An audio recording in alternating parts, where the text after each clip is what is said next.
ओम शांति। आज सुनते हैं प्यारे बाबा की 13 जून की मुरली से दिल में छपने वाली गहराई की बातें। आज की मुरली में बाबा ने कहा, भारत काम चिता पर जल कर बच्चे उस तपत में जल मरा है।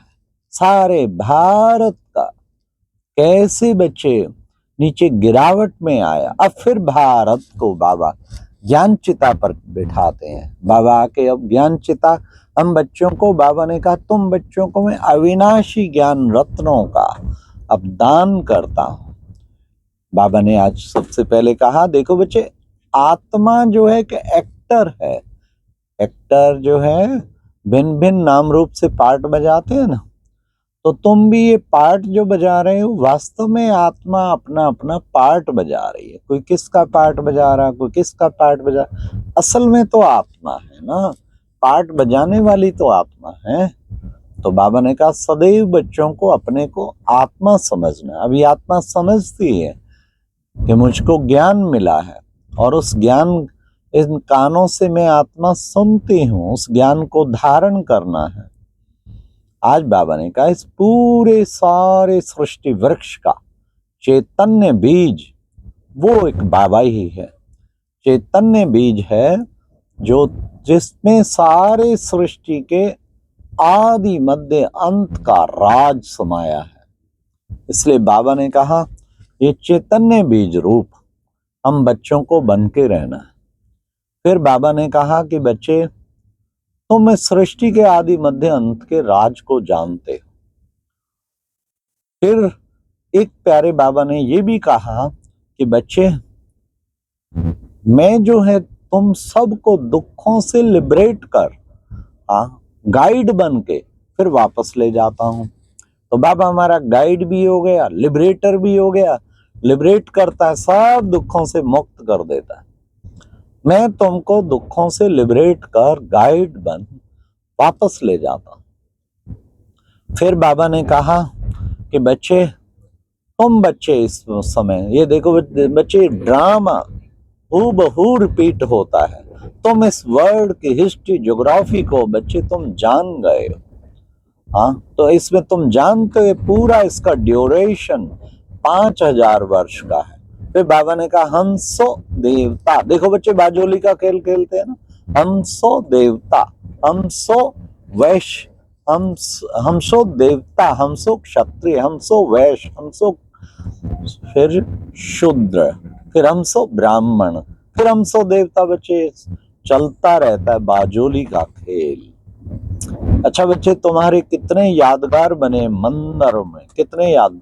कहीं कहते हैं बाबा हम तो वहीं परम धाम में ही बैठे रहे ना तो वही बढ़िया है। कई आत्माएं ऐसी हैं, बाबा ने कहा, जो द्वापर में आती सतयुग से लेके, और कोई और ही लास्ट केवल कलयुग में आती। कभी कभी मैं सोचता हूं कि 800 करोड़ इस वक्त आत्माएं हैं, और उसमें भी अगर देखें तो 300 करोड़ आत्माएं तो इन्हीं 100 वर्ष में बढ़ी हैं। पहले जनसंख्या इतनी कम थी। तो ये आत्माओं का तो पार्ट ही केवल एक ही जन्म का आखिर में है। बस वो आया। बाबा ने आज कहा बच्चे, जैसे मच्छर आए और गया, आत्माएं आई और गई, फिर बैठ जाते हैं मुक्ति धाम में। वहां तो शरीर है नहीं। हाँ, तो फिर बाबा ने कहा इसलिए बच्चे, तुम बच्चे बड़े भाग्यशाली हो जिनका ऑल राउंड पार्ट है। हाँ, तो वास्तव में देखा जाए, कभी कोई थक जाता है खेलते खेलते, ये तो इच्छा होती है थोड़ा विश्राम करके फिर खेलूंगा, लेकिन ये नहीं होती कि सदा के लिए विश्राम करूं। तो बाबा ने कहा बच्चे, मुक्ति से भी बढ़ के है जीवन मुक्ति, और सतयुग त्रेता तो वो मुक्ति की ही स्टेज है। आत्मा सब विकारों से भी मुक्त है, बिल्कुल शुद्ध है और पवित्र है। तो बच्चों को ऐसा ही शुभ संकल्प रखना है। आज बाबा ने कहा बच्चे, तुम कितने भाग्यशाली हो जो सर्विस करते हो। हाँ, देवताएं तो प्रालब्ध, हाँ, सेवा की बात ही नहीं, क्योंकि कोई दुखी नहीं है ना, सब सुखी। राम राजा, राम प्रजा, राम साहूकार, सभी सुखी। तो बाबा ने कहा कि बच्चे, तुम सर्विस, और तुम बाबा जो है मोस्ट वर्ल्ड का मोस्ट ओबीडियंट सर्वेंट। देखो बच्चे, बाबा कितना निरहंकारी है। और उसे कहते भी हैं, उसकी महिमा में भी कहते हैं, एक ओंकार, निरहंकार। एक ओंकार पहला ही शब्द है गुरु ग्रंथ। एक ओंकार सतनाम करता पुरख निर्भाव निर्वैर अकाल मूर्त अजूनी साहब, ये सब उसके दिव्य गुणों पे, भगवान के गुणों पे। अकाल मूर्त, जिसको काल खा नहीं सकता, निर्वैर, वैर नहीं, निर्भाव, उसको भय नहीं। ये सबसे पहली लाइन गुरु ग्रंथ साहिब की है। मतलब एक उसकी महिमा ओम निराकार की। और फिर निरहंकारी भी है। बाबा भी कहते मैं निराकारी भी हूँ, निर्विकारी भी हूँ और निरहंकारी भी हूँ। इसलिए बाबा ने कहा बच्चे, बाप समान तुम बच्चों को भी निरहंकारी बनना है। तो बाबा ने कहा बच्चे, तुम सदैव जो है बुद्धि में रखो, हम बच्चे ऐसे निरंकारी बन के बाबा की सेवा करेंगे। और फिर बाबा ने आज कहा कि बच्चे, पढ़ाई कितनी ऊंची है, तुम्हें इस ऊंची पढ़ाई का नशा रहना चाहिए। कौन तुम्हें आके पढ़ाते हैं? कभी स्वप्न में भी सोचा था कि स्वयं भगवान आके पढ़ाएंगे? तो बाबा ने कहा इस पढ़ाई की तुम बच्चों को कितनी न कदर होनी चाहिए। यह तो बरसात है शीतल बनाने की।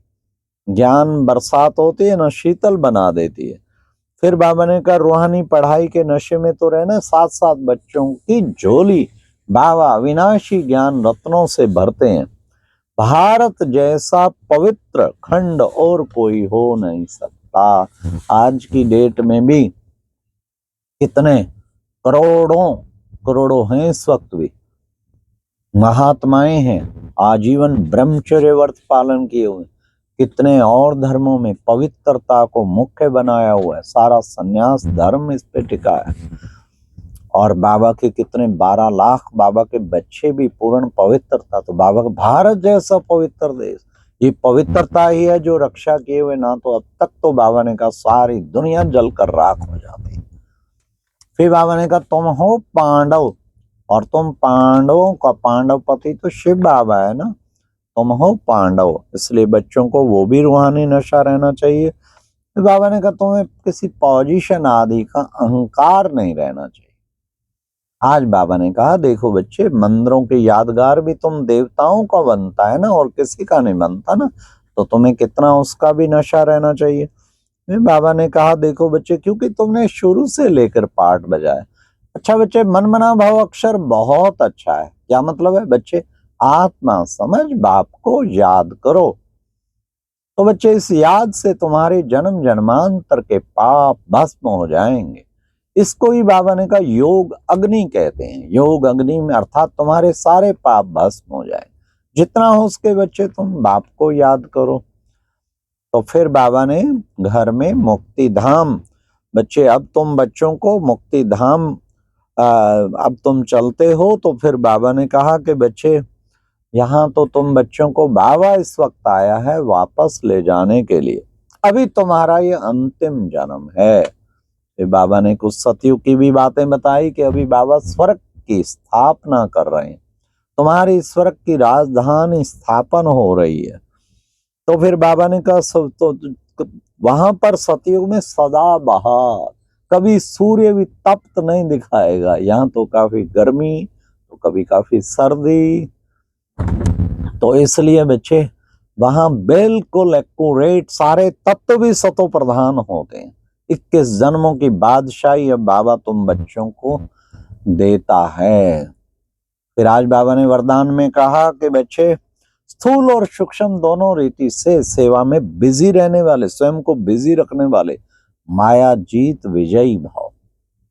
केवल सेवा में बिजी नहीं रखना तो भी माया आएगी। सेवा, योग, तपस्या। आज हमारा कैंपेन पूरा हो गया है। तो आज हम दुरंतो एक्सप्रेस पे पानीपत आ रहे हैं। तो ट्रेन से आपको मुरली मंथन कर रहे हैं। कुछ सुनने में व्यवधान हो तो क्षमा करना।